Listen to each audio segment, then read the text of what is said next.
अभी रिसेंटली खान साहब ने एक इंटरेक्शन किया और उस इंटरेक्शन में उन्होंने कहा, पूछा गया उनसे कि what is the only regret you have, and he said कि he trusted general Bajwa, and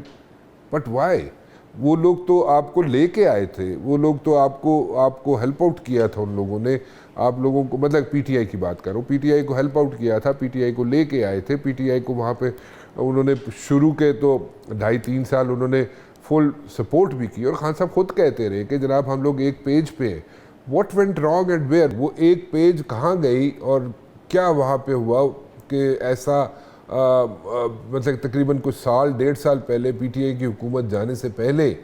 पिंडी ने पीटीआई की हुकूमत से हाथ उठा लिए, क्या हुआ? नहीं देखे, हफीज शेख का इलेक्शन मार्च या अप्रैल में हुआ है 2021 जी, और उसके बाद वो जब इलेक्शन हार गए और यूसुफ रज़ा गिलानी इलेक्शन जीत गए, तो उसके बाद फ़ौरन उसके बाद जो है मेरे ख्याल में 1 या 2 घंटे रिजल्ट आने के बाद हम लोग वहाँ से सीधे गए बनीगाला के अंदर मीटिंग हुई, हम 5-6 लोग बैठे थे और प्राइम मिनिस्टर ने डिसाइड किया कि वोट ऑफ कॉन्फिडेंस लेना है, एतमाद का वोट लेना है, वरना हम सियासी तौर पे बहुत ज़्यादा कमज़ोर हो जाएंगे शिकस्त के बाद, तो दोबारा अपनी मॉरल अथॉरिटी इस्टेब्लिश करने के लिए ज़रूरी है एतमाद का वोट लिया जाए। तो एतमाद का वोट जो है ये इसका मतलब अप्रैल 2021 की बात होगी, और वो एतमाद का वोट हो नहीं सकता था सपोर्ट के बगैर। तो 1.5 साल पहले कोई ऐसा काम शुरू हो गया था कि हटाना है, मुझे नहीं लगता कि ऐसा कुछ है। इसी तरीके से जून 2021 के अंदर बजट पास किया गया, और खान साहब ने ये उस वक़्त नहीं, ये खान साहब ने हुकूमत जाने के बाद उसके बाद ये कहा है कि हमारे तो बजट के लिए बंदे नहीं पूरे होते थे, वोट नहीं पूरे होते थे, तो वही लोग वोट ला के पूरा किया करते थे। तो मेरे ख्याल में वर्ष 2021 तक तो शुकूक व शुबात हो सकते हैं, एक दूसरे के बारे में कोई बदगुमानी हो सकती है, लेकिन कोई ऐसी वाज़े मेरे ख्याल के अंदर कोई हमें हकीकत नज़र नहीं आई उस वक़्त तक कि हटाने की कोशिश की जा रही है या बिल्कुल वो सफ़ा जो है वो फट चुका है। उसके बाद शुरू हुआ, और पहली चीज़ जिसके ऊपर क्लियर एक डिवाइड नज़र आया वो था डीजीआई की जब अपॉइंटमेंट हुई, और ज़ाहिर है दोनों का अपना अपना एक वर्जन है उसका, लेकिन हुकूमत का, तहरीक इंसाफ की हुकूमत का, वज़ीर आज़म इमरान खान साहब का और जनरल बाजवा का उस पर मुख्तलिफ मौक़िफ़ था कि वो क्यों हुआ, लेकिन वहाँ से आप कह सकते हैं कि वहाँ पे आपको डिफरेंसेस नज़र आए। उसकी वजह डिफरेंसेस की क्या है, ये सच्ची बात है कि ये तो टाइम ही बताएगा, अभी तक तो कयास आराई ही है कि क्या हुआ, क्या वजह बनी जिसकी वजह से होता है। कोई अंदर की खबर ऐसी मेरे पास नहीं है कि मैं आपको कोई एक ब्रेकिंग न्यूज़ दे सकूं कि ये हुआ था और उसकी वजह से ये हुआ। अच्छा, तो बताए कि चले वोट ऑफ कॉन्फिडेंस जब लेना था यूसुफ रज़ा गिलानी की कामयाबी के बाद, उसमें डेफिनेटली पिंडी ने हेल्प आउट किया, जैसे कि आप कह रहे हैं। उसके बाद बजट भी पास करवाना था, उसमें भी पिंडी ने हेल्प आउट किया। सो उस वक्त एज सच एक पेज पे ही था सारा काम। उसके बाद सारी चीज़ें इश्यूज़ खड़े होने शुरू हुए जब डीजीआई की अपॉइंटमेंट का मसला था। मेरे ख्याल में उसमें वो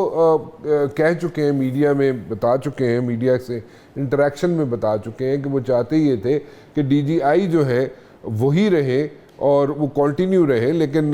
बाजवा साहब का कहना ये था कि जब तक वो कमांड नहीं करेंगे वो रन में नहीं आ सकते चीफ ऑफ आर्मी स्टाफ के, इसलिए वो एक, खैर वो लंबी एक स्टोरी है, उसमें मैं नहीं जाता, लेकिन थोड़ा सा आगे चलूँगा। ऐसा ही है, उसको खान साहब जो हैं, वो प्राइम मिनिस्टर जो हैं, वो उस वक़्त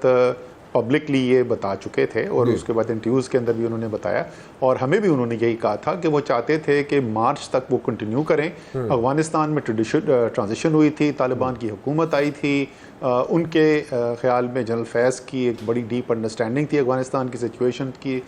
बारे में और तालिबान की लीडरशिप के साथ। और अगर आपको याद हो, तालिबान हुकूमत आने के बाद जनरल फैज़ जो है वो काबुल भी गए थे, वो तस्वीर भी बड़ी वायरल हो गई थी उसके बाद। तो उनका मानना ये था कि उस ट्रांजिशन के अंदर डीजीआई की चेंज ना की जाए। जी बिल्कुल ठीक है, वो इसकी डिटेल्स बता चुके हैं। मीडिया वालों के साथ इंटरेक्शन हुआ था, उसमें मैं भी मौजूद था, उसमें काफ़ी डिटेल में जाके उन्होंने ये चीज़ बताई थी। अच्छा असद भाई, what do you see the future of this country? क्योंकि अभी लोग जो है, आप कराची में बैठे हुए हैं, मैं भी फ्रीक्वेंटली कराची आता जाता रहता हूँ, वहाँ पे जो बिज़नेस टाइकून्स हैं थोड़े से शटर्ड थे, लेकिन after the initiative of SIFC थोड़ी सी आई वुड से कि होप लोगों में आनी शुरू हुई है। प्रैक्टिकली अगर देखा जाए तो पैसा लाने के लिए वही बिजनेसमैन, वही बिजनेस कम्युनिटी, वही लोग जो यहाँ से पैसा निकाल के ले गए, वियतनाम ले गए या फॉर दैट मैटर बांग्लादेश ले गए या किसी और मुल्क में ले गए, वो लाने के लिए तैयार है, लेकिन प्रैक्टिकली एज सच अभी तक ऐसा नहीं हुआ। At the very same time अगर हम देखें UAE को देखें, हम सऊदी अरेबिया को देखें, हम कतर को देखें, they are all set to put in like money over here in Pakistan despite all the odds. Do you see के in the days to come वही बिजनेसमैन एक मरतबा फिर उसका इकॉनमी का पहिया चलना शुरू हो जाएगा, हसल बसल होगी और कॉन्फिडेंस जो शैटर हुआ था वो बिल्कुल ठीक हो जाएगा? Do you see that happening या अभी उसमें टाइम लगेगा? देखिए, अभी तक की तो हकीकत ये है, अभी हुकूमत की तरफ से ही आदाद व शुमार आए हैं और इस साल में जो रवां साल अभी ख़त्म होने के लिए जा रहा है, इसमें सरमायाकारी की जो औसत है मजमूई तौर पे मईशत के लिहाज से, वो पिछले 50 साल की सबसे कम सरमायाकारी की औसत है। तो इस वक्त की तो हकीकत ये है। और बिल्कुल UAE और सऊदी अरेबिया दोनों ने बड़ा इंटरेस्ट शो किया है और बड़ा उन्होंने पॉजिटिवली रिस्पॉन्ड किया है। कतर से भी बात हुई है, लेकिन अभी तक जाहिर है उसमें से कोई भी ट्रांसलेट नहीं हो सका। उसकी एक से ज़्यादा वजूहात हैं। कुछ तो स्ट्रक्चरल मसाइल हैं पाकिस्तान की मईशत के, जिसकी वजह से ये इन्वेस्टमेंट बाहर से आने के अंदर परेशानी होती है, और वो जो स्ट्रक्चरल प्रॉब्लम्स हैं उनको दुरुस्त करना जो है वो कुछ 1-2 माह का काम नहीं है, वो एक तवील अरसे के ऊपर रिफॉर्म्स होंगी तो फिर आपको उसके अंदर बेहतरी नज़र आएगी। दूसरा उसका पहलू ये है कि जो हुकूमत का निज़ाम है, जो फ़ैसला साजी है, वो बुरी तरीके से मफलूज हो चुका है। हमारा कई सालों से, क्या आप कह दें कोई 1-2 दिहाई से ऐसी सूरत हाल है कि इंतहाई कमज़ोर हो चुका है हुकूमती निज़ाम, और जो भी फ़ैसला होता है, जो कमिटमेंट्स की जाती हैं बाहर के इन्वेस्टर्स को या बाहर के ममालिक को, उसको ज़मीन के ऊपर इम्प्लीमेंट कराना जो है वो बड़ा मुश्किल हो जाता है। उस काम के लिए, इस मसले के लिए SIFC का फोरम जो है वो वाकई में एक मजबूत किरदार अदा कर सकता है कि सारी वहाँ पे पॉलिटिकल मिलिट्री लीडरशिप एक ही जगह पे बैठी हुई है और जो वहाँ पे डिसीजन हो रहा है उसकी इम्प्लीमेंटेशन जो है उसके अंदर तेज़ी आ सकती है। तो एक मसला जो है वो तो दुरुस्त हो सकता है उससे, लेकिन जैसे मैंने कहा कि जो स्ट्रक्चरल प्रॉब्लम्स हैं इकॉनमी के, वो जो हैं वो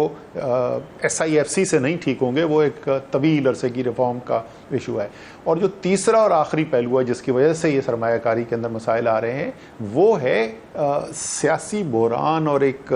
मुल्क के अंदर एक गैर यकीनी की कैफियत जो है, जो अब 2 साल से ज़्यादा हो गए हैं। हम तीसरा साल शुरू हो गया। ये मामला मार्च की 8 तारीख को 2022 में वोट ऑफ नो कॉन्फिडेंस आया था, अदम एतमाद की तहरीक। तो उस वक़्त से जो डिस्टेबलाइजेशन इंजेक्ट हुई पाकिस्तान की सियासत के अंदर, वो आज भी चल रही है। तो ये जब तक सियासी जो है बहरान वो थमता नहीं है, एक स्टेबिलिटी नहीं नज़र आती, जिसकी हम पहले बात कर रहे थे कि पॉलिटिकल फोर्सेस आपस में कुछ बात करेंगी, उसके बाद पिंडी ऑन बोर्ड आएगा, फिर आपको थोड़ा इस्तेहकाम नज़र आएगा। तो उस वक़्त तक मेरी ज़ाती राय ये है कि लोगों की ख्वाहिश ज़रूर है, लोग पैसा लगाना भी चाहते हैं, लेकिन लगाते हुए हिचकिचाएंगे। अच्छा।